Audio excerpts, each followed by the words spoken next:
BPUPKI dibentuk oleh Jepang pada tanggal 1 Maret 1945 sebagai bagian dari janji Jepang kepada rakyat Indonesia untuk memberikan kemerdekaan pada kemudian hari. Hal ini dilakukan untuk menarik simpati rakyat Indonesia agar membantu Jepang dalam Perang Dunia Kedua yang kekuatannya mulai merosot. Tujuan utama pembentukan BPUPKI untuk menyelidiki persiapan kemerdekaan Indonesia, contohnya Pancasila, Undang-Undang Dasar, dan pembentukan pemerintahan.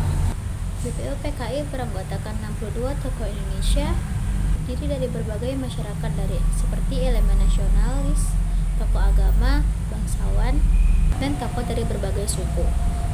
Ketua BPUPKI adalah Dr. Richman Widyodiningrat dan wakil ketuanya adalah Chibangse Yoseo dan RP Suroso.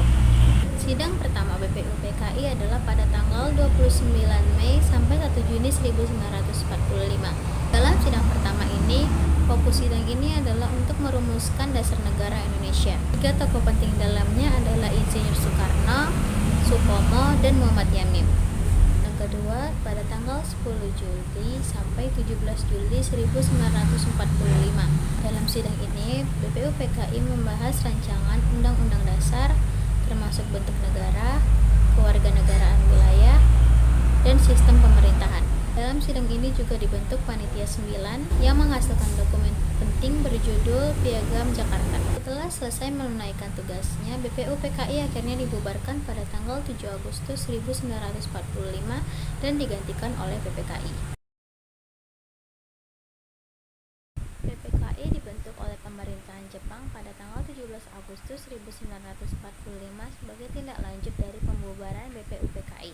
Badan ini juga disebut sebagai Dokurushi Junbi Inkai dalam bahasa Jepang, yang berarti Panitia Persiapan Kemerdekaan. Meskipun dibentuk oleh Jepang, PPKI bersifat nasionalis dan independen karena setelah Jepang mengakui kekalahan dari Sekutu pada tanggal 15 Agustus 1945, para tokoh mengambil alih penuh proses kemerdekaan tanpa campur tangan rakyat Jepang.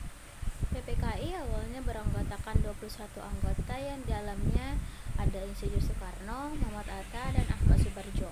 Kemudian, setelah kemerdekaan diproklamasikan, anggota PPKI ditambah menjadi 27 orang untuk mewakili rakyat Indonesia.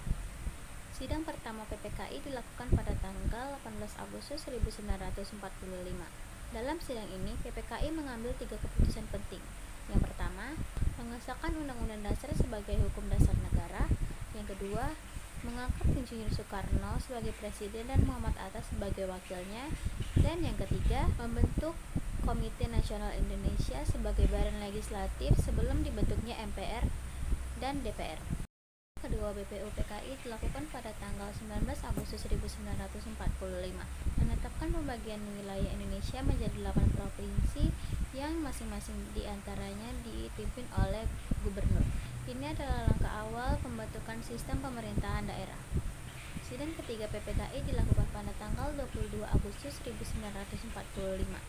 Dalam sidang ini, PPKI memutuskan beberapa hal strategis yang diantaranya membentuk Tentara Keamanan Rakyat yang menjadi cikal bakal TNI, menetapkan Partai Nasional Indonesia atau PNI sebagai partai pertama setelah kemerdekaan, dan yang terakhir menetapkan Komite Nasional Indonesia Pusat sebagai badan perwakilan rakyat Indonesia sementara.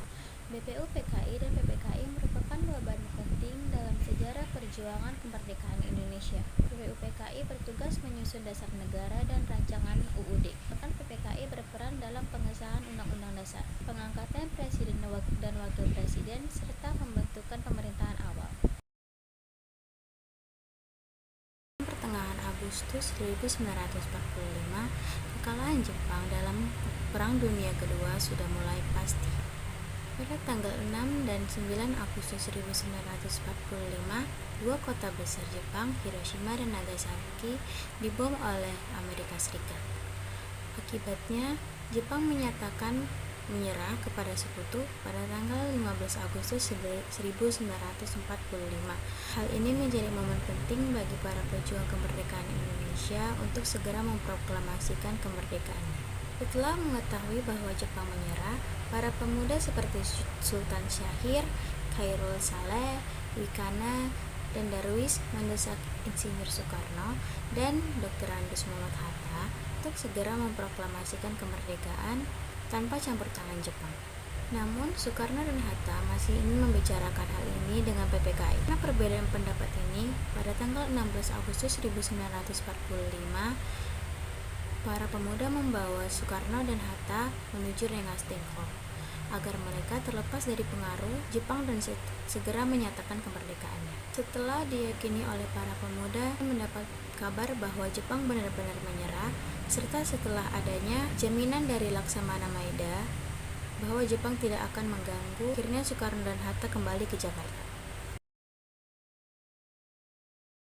Pada malam hari, tanggal 16 Agustus 1945, setelah pulang dari Rengas Dengklok, Insinyur Soekarno, Muhammad Hatta, dan Ahmad Subarjo menuju ke rumah Laksamana Maeda yang berada di Jalan Imam Bonjol nomor 1. Di rumah Laksamana Maeda inilah akhirnya naskah proklamasi dirumuskan.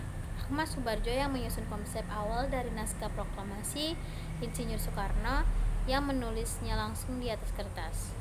Setelah disepakati, akhirnya naskah proklamasi tersebut diketik langsung oleh Sayuti Melik dengan sedikit perubahan dan ditandatangani oleh Soekarno dan Muhammad Hatta atas nama bangsa Indonesia. Setelah teks selesai disepakati, teks tersebut akan dibacakan pada tanggal 17 Agustus 1945. Awalnya, rencananya akan dilakukan di lapangan Ikada.